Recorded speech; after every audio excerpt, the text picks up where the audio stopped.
ایک بیوی کو پتا چلا کہ میرا شوہر دوسرا نکاح کرنے والا ہے، دوسری شادی، بیوی کو پتا چل گیا، یہ دوسروں بھی ہاتھ چکراؤں جی گئی. بولا اچھا. رات میں کھانا بنائی اور کھانے میں نیند کی گولی ملائی. کون گولی ملائی بولی؟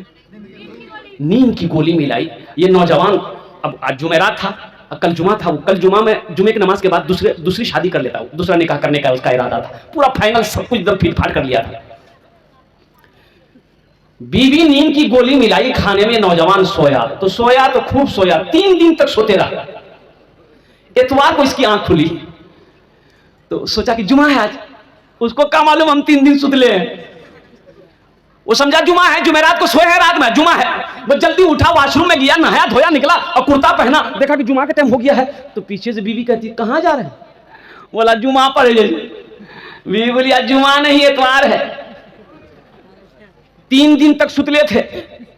اب مجھے پتا چلا ہے کہ آپ دوسری شادی کرنے کے چکر میں ہیں. ارادہ چھوڑ دیجئے.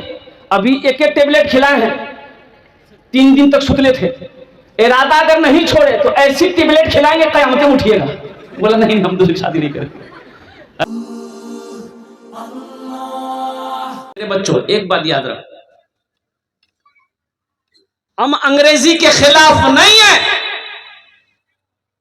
ہم کہتے ہیں میرا بچہ بنگلہ بھی پڑھے گا، اڑیا بھی پڑھے گا، پنجابی بھی پڑھے گا، مراٹھا بھی پڑھے گا، ہندی بھی پڑھے گا، سنسکرت بھی پڑھے گا. دنیا کا ہر بھاشا میرا بچہ پڑھے، لیکن میں چاہتا ہوں کہ میرا بچہ دنیا کا ہر بھاشا سے پہلے جو پڑھے گا وہ اللہ کا قرآن پڑھے گا. اپنے بچے کو پہلے قرآن پڑھا دو، پھر انجینئر بناؤ، ڈاکٹر بناؤ، پروفیسر بناؤ. الحمدللہ ثم الحمدللہ، اللہ اس کے ذہن کو کھول دے گا. انجینئر بننے میں زیادہ وقت نہیں لگے. 2022 میں 2022-21 میں نیٹ کا ایگزام ہوا تھا، ڈاکٹری کا. آپ کو پتا ہے مدرسے کے بچے ایگزام دیا، مدرسے کے بچہ نیٹ کا ایگزام میں بیٹھا، ڈاکٹر MBBS ایگزام میں بیٹھا. اب مدرسے کے وہ بچے بیٹھے جو حافظ قرآن تھا، 16 سال 15 سال 18 سال عمر بچوں کی تھی. نیٹ کا ایگزام میں بیٹھا، 1800 بچے نیٹ کا ایگزام پاس کیا، ڈاکٹر بنا. 1800 بچے، مدرسے کے بچے 1800 بچوں نے نیٹ کا ایگزام پاس کیا. پہلی بار ایگزام میں بیٹھا، کامیاب ہو گیا. تو پتہ یہ چلا جو قرآن کو سینے میں اتار لیتا ہے، جو قرآن سے محبت کر لیتا ہے، اللہ اس کے دماغ کو کھول دیتا ہے. اس کے سامنے پھر کوئی تعلیم مشکل نہیں ہوتا، آسان ہو جاتا ہے. اس لیے اپنے بچے کو قرآن پڑھاؤ، اللہ اس کے دماغ کو کھول دے گا، اللہ اس کے ذہن کو کھول دے گا. بچہ کو اسکول بھیجاؤ لیکن قرآن پہلے پڑھا دو. 1 آیت 2 آیت گھر میں قرآن بچے کو تلاوت کرا دو، پھر بچے کو یونیفارم پہناؤ اسکول کا. الحمدللہ بچے کو اسکول بھیجو، انشاءاللہ وہ قرآن پڑھ کر، وہ قرآن دیکھ کر وہ بچہ اسکول جائے گا نا، انشاءاللہ وہ چاہے جو بھی سبجیکٹ کی کتاب ہو وہ کھولے گا، وہ دماغ میں بیٹھتا چلا جائے گا، وہ ذہن نشی ہوتا چلا جائے گا. اللہ اس کے قوت حافظہ کو تیز کر دے. اور ایک بات، کوئی بات آپ کو یاد نہیں رہتی ہے ذہن میں. کتنا آدمی بھول جاتا نا بھائی. ارے بھولتا کہ نہیں بھولتا ہے؟ بھول جاتا ہے.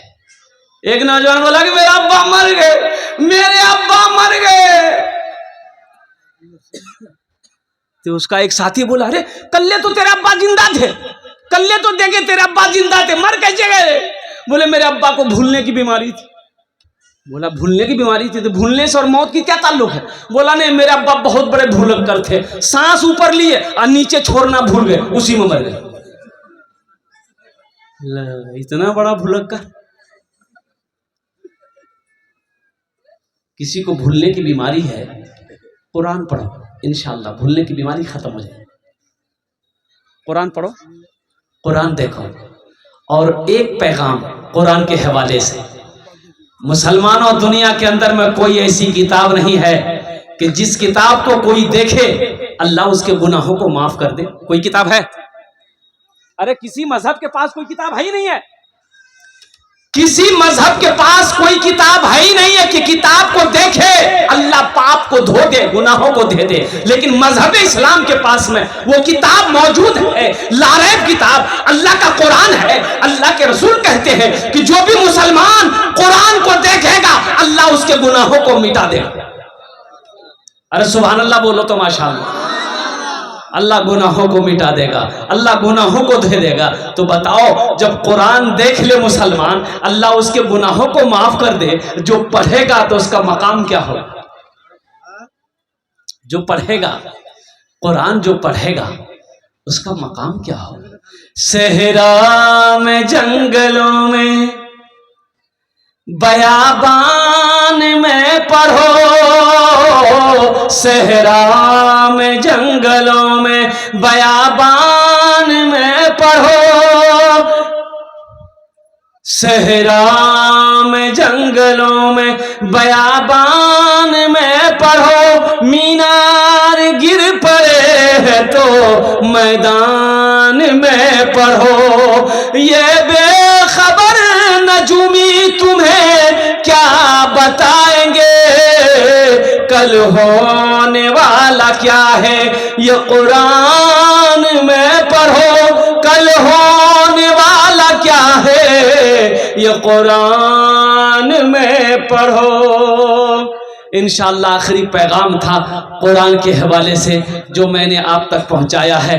یا اللہ میں نے قرآن کا پیغام اس گنہگار کی زبان سے مولا میں بڑی دور سے سفر کر کے یہاں تک پہنچا، ان لوگوں نے مجھے اس لائق سمجھا، مولا یہ پیغام میں اپنے نوجوانوں تک، میں اپنے بھائیوں تک، میں اپنے بزرگوں تک، میں اپنی ماں بہنوں کے درمیان میں پہنچایا ہوں۔ اے اللہ اس پیغام کو پہنچانا میرا کام ہے، یا اللہ اس کے دلوں کو بدلنا تیرا کام ہے، ان کی زندگی کو بدل دے، دلوں کو بدل دے، مزاج کو بدل دے، ایمان کو تازہ کر دے۔ آمین بولے الحمدللہ۔ بس چلتے چلاتے صرف 5 سے 10 منٹ کا وقت آپ سے لوں گا انشاءاللہ۔ نماز، ان الصلاۃ تنہی عن الفحشاء والمنکر، بے شک یہ نماز تمہیں بری باتوں سے، بے حیائی سے، بے شرمی سے روک دے گی، بچا لے گی، شرط ہے کہ تم پہلے نماز پڑھو۔ اچھا دیکھو گے قربان جاؤ، دیکھو نماز کچھ مانگتی نہیں ہے، نماز تو دینا چاہتی ہے۔ نماز میں پیسہ لگتا ہے؟ ٹکا ٹکا قربان جاؤ۔ ہے مسلمان کہاں گئے، کہاں گئے وہ مسلمان اگلے زمانے والے، قیصر و کسریٰ کی گردنیں جھکانے والے، خود نہ کھاتے تھے اوروں کو کھلا دیتے تھے، ایسے تھے محمد کے گھرانے والے۔ کہاں گئے وہ نوجوان جو رات کی تاریکی کو اٹھ کر اپنے ہاتھوں کو پھیلا کر رب کی بارگاہ میں بخشش مغفرت کی دعا کرتا تھا، رو رو کر وہ نوجوان دعا کرتا تھا۔ نوجوانوں، اللہ کو جوانی کی عبادت پسند ہے، اللہ کو جوانی کی عبادت، بولو بھائی بولو۔ دیکھو جنت میں جانے کا عمل یہی کرنا ہو بھائی، جنت میں جانا ہے نا انشاءاللہ۔ کتنے لوگ جائیں گے؟ ہاتھ اٹھاؤ انشاءاللہ۔ الحمدللہ۔ اے جاؤ گے جنت میں، تو ہر مسلمان جائے گا، اس لیے کہ جس نے کلمہ طیبہ لا الہ الا اللہ محمد رسول اللہ پڑھا ہے وہ جنت میں جائے گا۔ لیکن جو گناہ کیے ہو پہلے ٹھوکیا پسیا ہو، بدن کا میل فرشتہ چھڑائے گا۔